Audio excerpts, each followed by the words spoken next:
Today we will discuss a French tourist, Carole Zoe, who recently fell victim to sexual harassment and robbery while vacationing in a developing country, Indonesia. Carole, a 52-year-old woman, was on vacation with her 26-year-old son, Andreo Artenais. Their purpose of visiting Indonesia was to enjoy the natural beauty there. At that time, they planned to visit one of the tourist spots, namely Sipiso-piso Waterfall, located in Tongging Village, Merek District, Karo Regency, North Sumatra Province, Indonesia. After Sipiso-piso Waterfall, they planned to continue their journey to Samosir, famous for the beauty of Lake Toba and the local community's traditional scenery. When they were heading to Sipiso-piso Waterfall, Carole and Andreo joined a group guided by a tour guide. They walked towards Sipiso-piso Waterfall in a single-file formation. Andreo, who is younger and has greater stamina, walked ahead, leaving his mother, Carole, behind. This caused Carole to be separated from the group.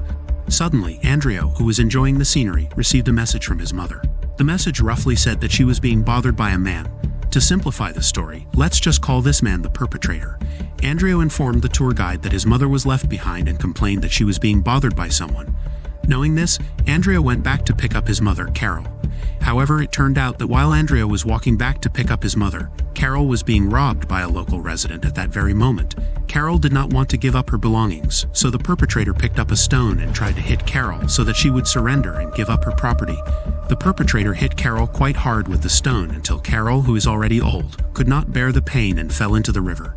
After that, the perpetrator took Carole's belongings without caring about the tourist's life. Andreo arrived at the place where he had left his mother, but his mother was no longer there.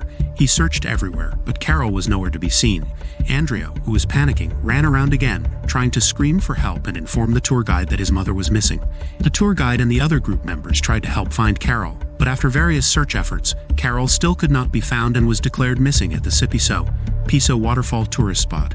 Not long after they searched, one clue was found, namely Carole's backpack left at the location, complete with its contents, which probably had not been taken by the perpetrator.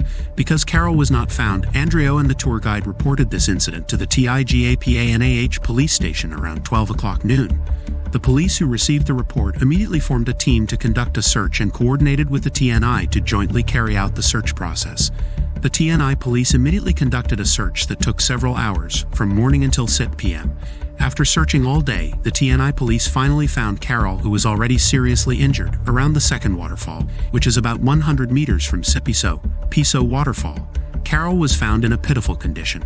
In addition to her head being bruised from being hit by a stone, she also suffered several lacerations and her left hand was broken. The joint team immediately prepared equipment to evacuate Carole. Carole was carried using a stretcher because she really could not stand and was weak because several parts of her body were hit with a stone by the perpetrator. The evacuation effort for Carole was not easy because her position was found in a steep area and the surrounding area was a forest filled with bushes.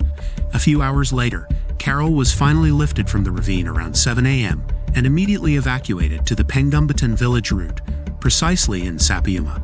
Furthermore, Carole was immediately taken by the joint team to Kabanjahe General Hospital for intensive care.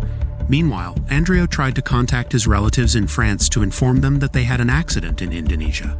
The Indonesian authorities did not stand by, and the Tanah Karo police station cooperated with Ditreskrimum and Ditreskrimsus Polda Sumut to deepen this case because it is suspected that Carole was a victim of a crime by someone who is a local resident.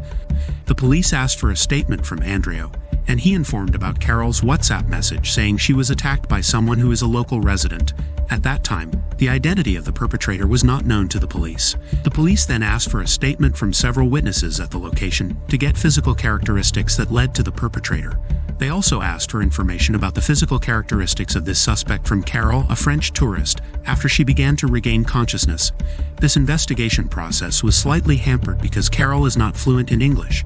However, thanks to the information from Andreo about the content of his mother's WhatsApp chat about a local resident bothering her before this incident occurred, the police immediately looked for who the local resident was. According to Carole's story to her son, the local resident even pushed Carole down the ravine when he snatched her belongings.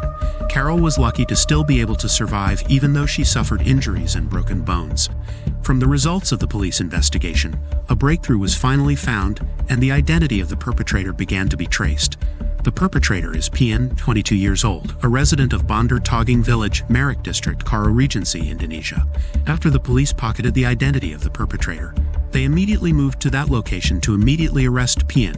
In less than 5 days, the police managed to arrest Pian when he was at his parents' house in the Bundar Tongging area on Friday, April 12 at 8 p.m. During the arrest, Pian tried to escape, so the police took firm and measured action by shooting Pian's leg so that he would not run away. In the arrest, the police managed to secure evidence that had been stolen by Pian, namely a blue backpack belonging to Carole, cash amounting to €35 and 700 reals, and a Kindle brand tablet. The proceeds of the crime that Pian bought from selling his stolen goods were also secured, namely a Polo Evano brand backpack and a black hat. After being arrested, Pian was designated as a suspect and had to be held accountable for his actions by being detained at the RTP Mapolres Tanah Karo for further investigation. He will soon face a heavy punishment because his actions are really inhumane. In addition to stealing and snatching, he also intended to take the life of his victim. In accordance with Article 365, Paragraph 2, Number 4E of the Criminal Code, he is threatened with a maximum imprisonment of 12 years. Carole, accompanied by her son, had to undergo intensive treatment before they finally returned to their home country. Because of this incident, Carole and her son felt traumatized and did not want to return to Indonesia again.